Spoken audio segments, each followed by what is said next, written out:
कृष्ण पुत्र। बुआ, कृष्ण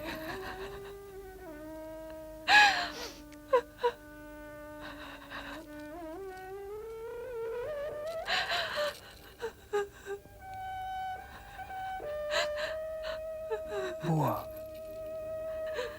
कृष्ण,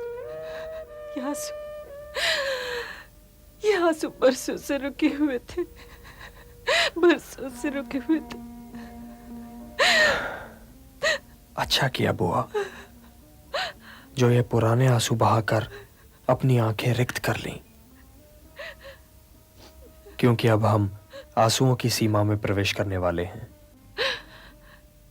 ये तुमने क्या कहा? आप चिंता न करें बुआ, आपके 5 पुत्र अवश्य सुरक्षित रहेंगे।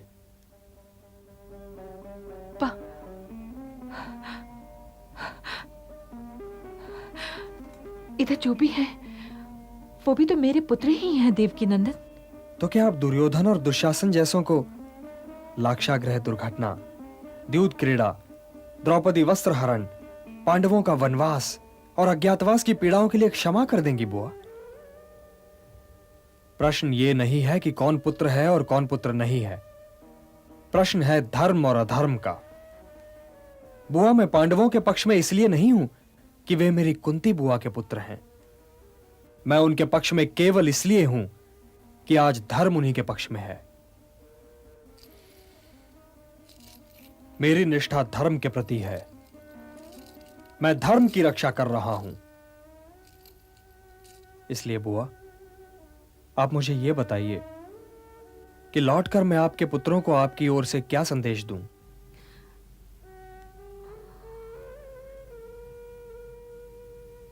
युधिष्ठिर से कहना कि जिस दिन के लिए क्षत्रानियां पुत्र उत्पन्न करती हैं, वो दिन आ गया है। तो क्या आप मेरे साथ वहां चलना नहीं चाहेंगी? नहीं वत्स, मेरी कर्म भूमि तो ये हस्तिनापुर है। मैं तातश्री भीष्म, ज्येष्ठ श्री और दीदी गांधारी को तो नहीं छोड़ सकती। मुझे देखकर इन सबों को ये याद तो रहता होगा कि इन लोगों ने मेरे पुत्रों के साथ कैसे कैसे अन्याय किए हैं। मैं केवल इस राज परिवार की कुल वधू ही नहीं हूं वत्स, मैं इन सब का अंतर विवेक भी हूं। हे शांति दूत, मुझे केवल इतना बता दो कि युद्ध होगा कि नहीं होगा। मैं तो केवल शांतिदूत हूं ना बुआ, इसलिए युद्ध का निर्णय तो मैं नहीं ले सकता। यह निर्णय तो हस्तिनापुर नरेश के हाथ में है। यदि उन्होंने न्याय करने का साहस किया तो युद्ध नहीं होगा, कदापि नहीं होगा। परंतु यदि उन्होंने फिर अन्याय ही करना चाहा तो युद्ध अवश्य होगा। और सच पूछिए तो बुआ, यह निर्णय उनके हाथ में भी नहीं है, दुर्योधन के हाथ में है। तब तो ये युद्ध होगा देवकी नंदन, तब तो ये युद्ध होगा।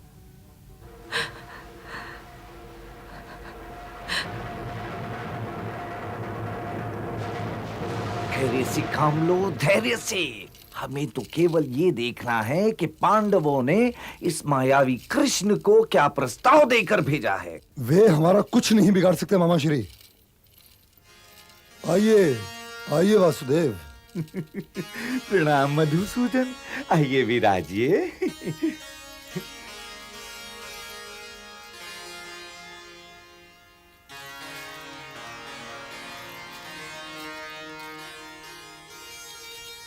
मुझे सदैव इस बात का दुख रहेगा वासुदेव कि आपने भोजन के लिए मेरे प्रस्ताव को स्वीकार नहीं किया। सदैव सदैव बहुत फैला हुआ शब्द है युवराज, और फिर मैं तो एक शांति दूत हूं, तो जब तक संधि न हो जाए आपकी कृपाएं कैसे स्वीकार कर सकता हूं। इसलिए हे ज्येष्ठ गांधारी पुत्र, आइए पहले हम एक मत तो हो लें। हे केशव, आपकी ये अभिवृत्ति तो मेरी समझ में बिल्कुल नहीं आ रही। वाद विवाद की सफलता या असफलता का अतिथि या आतिथ्य की मर्यादा से भला क्या संबंध है? क्योंकि आपसे तो हमारी कोई लड़ाई है नहीं, इसलिए यह बात मेरी समझ में नहीं आ रही वासुदेव कि आप जैसे मर्यादित पुरुष अपने आतिथ्य का अपमान कैसे कर सकते हैं। हे अंगराज, मैं किसी भी स्थिति में धर्म को त्याग नहीं सकता। कोई किसी के साथ तब भोजन करता है जब आपस में स्नेह हो या फिर वो भूखा हो, और मैं भ्राता दुर्योधन का प्रिय भी नहीं हूं और भूखा भी नहीं हूं। ये आप कैसे कह सकते हैं कि आप मुझे प्रिय नहीं हैं? क्योंकि यदि मैं आपको प्रिय रहा होता भ्राता दुर्योधन, तो द्वारिका में आप पार्थ से झगड़ पड़े होते कि आपको मेरी नारायणी सेना नहीं, यह निहत्था वासुदेव कृष्ण चाहिए। परंतु हे मधुसूदन, इससे तो कुछ सिद्ध नहीं होता।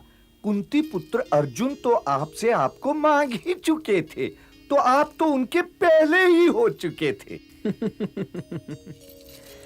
तो जब मैं पहले ही कुंती पुत्र अर्जुन का हो चुका हूं गंधार नरेश, तो युवराज दुर्योधन की कृपाएं कैसे स्वीकार कर सकता हूं? जो पांडवों का मित्र नहीं है गंधार नरेश, वो मेरा मित्र कदापि नहीं हो सकता, क्योंकि धर्म पांडवों के शिविर में है, और जहां धर्म है वहीं मैं हूं। और मैं यहां केवल पांडवों का दूत बनकर नहीं आया हूं, मैं धर्म दूत भी हूं। यदि मैं आपका भोजन करता भ्राता दुर्योधन, तो वो धर्म की मर्यादा का उल्लंघन हो जाता। क्रोध में ना हो ज्येष्ठ गांधारी नंदन, क्रोध का कवच नम्रता के वाणों को रोक नहीं सकता। और आज मैं तुमसे यही बात करने आया हूं कि तुमसे मेरी कोई लड़ाई नहीं है, इसलिए मेरी बात ध्यान से सुनो। शांति का मार्ग प्रगति का मार्ग है, उन्नति का मार्ग है, और युद्ध का मार्ग सीधा शमशान की ओर जाता है। भोजन का समय है वासुदेव। मैं आपसे फिर से यही निवेदन करूंगा कि यदि आप मेरे साथ भोजन करें तो मैं उसे आशीर्वाद समझूंगा। तुम यदि सचमुच मुझे भोजन करवाना ही चाहते ना युवराज दुर्योधन, तो अब तक मेरा शांति प्रस्ताव मान चुके होते। भोजन तो मैं विदुर जी के घर ही करूंगा। दुर्योधन, ये ग्वाला अपने आप को समझता क्या है? मैं तो इसे अपने साथ भोजन करवा के इस ग्वाले को मान लेना चाहता था, परंतु ये ग्वाला तो इसी योग्य है कि उस दासी पुत्र के घर जाके साग रोटी खाए।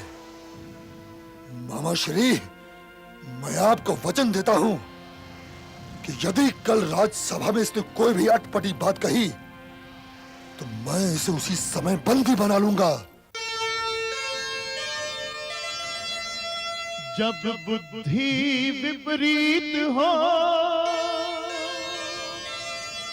सचमुच काल विनाश, लगता है कुरुवंश का नाश नाश बस नाश।